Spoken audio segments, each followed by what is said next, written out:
बेनिश तुम फोन रखो, अपने घर के रास्ते पे हूँ। मैंने तुम्हारी बात सुन ली है, समझ ली है, बल्कि याद कर ली है। और तुम्हें ना अपनी चाची के पास होना चाहिए था अगर तुम्हें उनसे इतनी हमदर्दी है। एक मिनट, मुझे उनसे सिर्फ हमदर्दी नहीं है, मुझे बहुत मोहब्बत भी है उनसे। तुम देखना, उनकी शादी की सारी तैयारी मैं खुद करूँगी, ड्रेसिंग, मेकअप, ग्रूमिंग, सब कुछ। क्योंकि मेरी जान, आपको तो ये सब कुछ आता ही नहीं है। वैसे जिंदगी में तुम्हारे जैसे पागलों का होना भी बहुत बड़ी ब्लेसिंग है। इतनी सीरियस सिचुएशन में तुम्हें अपनी पड़ी भी है, बल्कि तुम अपनी बात निकाल रही हो। अच्छा फोन रखो, मैं घर जा रही हूँ, आवाज भी नहीं आ रही तुम्हारी। अल्लाह हाफिज।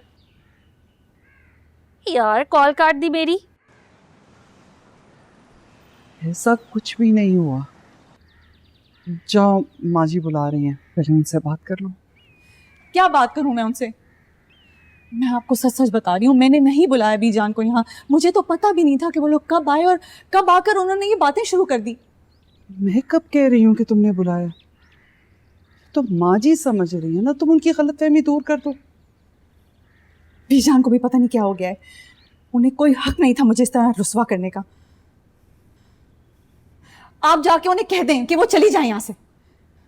हो गई थी मेरी एक दफा शादी, अगर मेरी किस्मत में शौहर का साथ होता तो बेजाद क्यों मरते? बेजाद को मरना था क्योंकि वो बीमार था। इसमें न तुम्हारी किस्मत का कसूर था, ना ही आसिम की। लेकिन मुझे अब लगता है कि हम दोनों के नसीब बदलेंगे। हमें तो शुक्र अदा करना चाहिए खुदा का कि हमारी औलाद इन पे नहीं गई। तुम जानती हो बीनू ने मुझसे क्या कहा अभी? उसने मुझसे कहा है बड़ों की इज्जत जरूर करें, लेकिन उनकी गलत बात को सपोर्ट ना करें।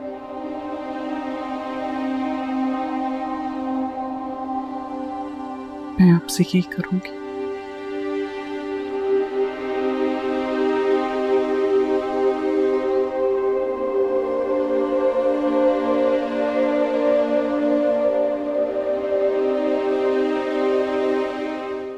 खालाजान, जिन औरतों के शौहर मर जाते हैं वो जिंदा रहना तो नहीं छोड़ सकती। इंसान को जिंदा रहने के लिए 2 वक्त की रोटी, कपड़ों के अलावा भी बहुत कुछ चाहिए होता है। ये बात तो आप मुझसे ज़्यादा बेहतर तौर पे समझ सकती हैं। आप खुद एक औरत, एक माँ हैं।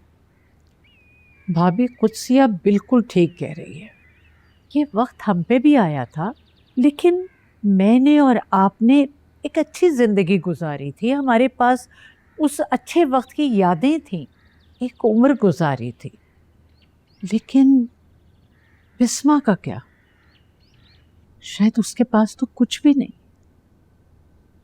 अच्छा, तो तुम दोनों एका कर आई हो। तुम दोनों ये समझती हो कि हमने बिस्मा के ऊपर जुल्मों के पहाड़ तोड़ दिए हैं। ऐसा बिल्कुल नहीं है। एक गैरतमंद औरत अपने शौहर के नाम पर पूरी जिंदगी बिता देती है, अपनी खुशी से, अपनी मर्जी से। उसको सवाब मिलता है। बिस्मा कोई दुनिया का अनोखा काम नहीं कर रही है जो तुम लोग उसकी वकालत में पागल हो रहे हो। इसका इतना सवाब होता तो दीन ये नहीं कहता कि बेवा के निकाह में जल्दी करें।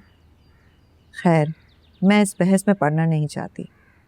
दीन आप मुझसे बेहतर तौर पे जानती हैं।